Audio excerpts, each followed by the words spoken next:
ఆంధ్రప్రదేశ్లో మహిళలకు free bus ప్రయాణంపై ప్రభుత్వం సంచలన నిర్ణయం తీసుకున్నట్లు తెలుస్తోంది. ఫ్రీ బస్సుపై అసెంబ్లీ వేదికగా ప్రభుత్వం కీలక ప్రకటన చేసింది.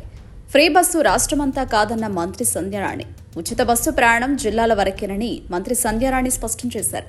ఏ జిల్లాలోని మహిళలు ఆ జిల్లాలోనే ప్రయాణించాలని, వేరే జిల్లాకు వెడితే ఉచిత ప్రయాణం వర్తించదని తేల్చి చెప్పారు. తెలంగాణ, కర్ణాటకలో రాష్ట్ర వ్యాప్తంగా ఉచిత బస్సు ప్రయాణం అమలు చేస్తుండగా ఆ రాష్ట్రాల మాదిరి రాష్ట్ర వ్యాప్తంగా ఉచిత ప్రయాణం లేదని మంత్రి సంధ్యారాణి తెలిపారు.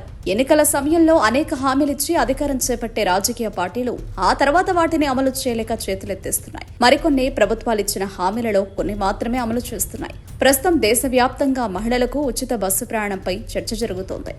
కర్ణాటకలో కాంగ్రెస్ ప్రభుత్వం ప్రవేశపెట్టిన ఈ పథకం ఆ తర్వాత తెలంగాణలోనూ అమలు చేస్తోంది. ఇక ఏపీ ఎన్నికల్లోనూ కూటమి ప్రభుత్వం అధికారంలోకి వస్తే ఉచిత ప్రయాణం కల్పిస్తామని హామీ ఇచ్చింది. అన్నట్లుగానే ఏపీలో కూటమి ప్రభుత్వం అమల్లోకి వచ్చింది. అయితే ఇంతవరకు ఆ పథకాన్ని మాత్రం అమలు చేయలేదు. అయితే అసెంబ్లీలో మాట్లాడిన మంత్రి సంధ్యారాణి ఉచిత బస్సుపై చేసిన ప్రకటన ఇప్పుడు పెనుదుమారం రేపుతోంది. ఆంధ్రప్రదేశ్లో మహిళల కోసం కూటమి ప్రభుత్వం సూపర్ 6లో భాగంగా ఇచ్చిన కీలక హామీ ఉచిత ఆర్టీసీ బస్సు ప్రయాణం. ఈ హామీల అమలుపై ప్రభుత్వం కసరత్తు చేస్తోంది. ఈ ఉగాది నుంచి అమలు చేసేందుకు కసరత్తు జరుగుతున్నట్లు తెలుస్తోంది. ఈ పథకం విధి విధానాలు అమలు అంశంపై మంత్రులతో కూడిన కమిటీ అధ్యయనం చేస్తోంది. ఆ నివేదిక రాగానే చర్చించి ఉచిత బస్సు ప్రయాణంపై అధికారికంగా ప్రకటన విడుదల చేయనున్నారు. అయితే ఉచిత బస్సు పథకం అమలుపై మంత్రి గుమ్మిడి సంధ్యారాణి శాసన మండలిలో కీలక ప్రకటన చేశారు.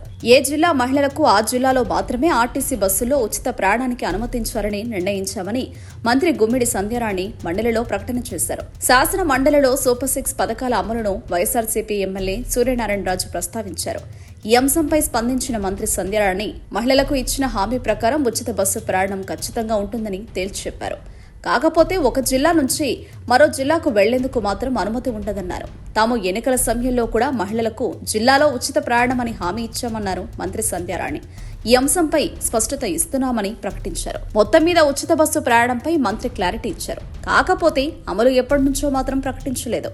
దీంతో రాష్ట్ర వ్యాప్తంగా ఉచితంగా బస్సు ప్రయాణం తెలంగాణ మహిళల్లాగా చేద్దామనుకున్న ఏపీ మహిళా లోకానికి షాక్ తగిలినట్లయింది. హామీ ఇచ్చి మరీ చేసిన కూటమి ప్రభుత్వంపై ఇప్పుడు సోషల్ మీడియాలో ట్రోల్స్ నడుస్తున్నాయి.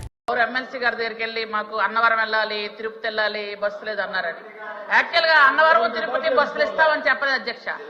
ఏ జిల్లాలో మహిళలకి ఆ జిల్లాలో వెళ్ళడానికి, అంతేగాని విజయనగరం నుంచి అన్నవరం వెళ్ళడానికి, విజయనగరం నుంచి తిరుపతి వెళ్ళడానికి బస్సులు ఇస్తామని మేము చెప్పలేదు అధ్యక్ష. ఉచిత బస్ ప్రయాణం మహిళలకి ఉంటుంది ఖచ్చితంగా. కానీ మీరు ఇక్కడ నుంచి వేరే జిల్లాలు వెళ్ళడానికి కాదు అధ్యక్ష.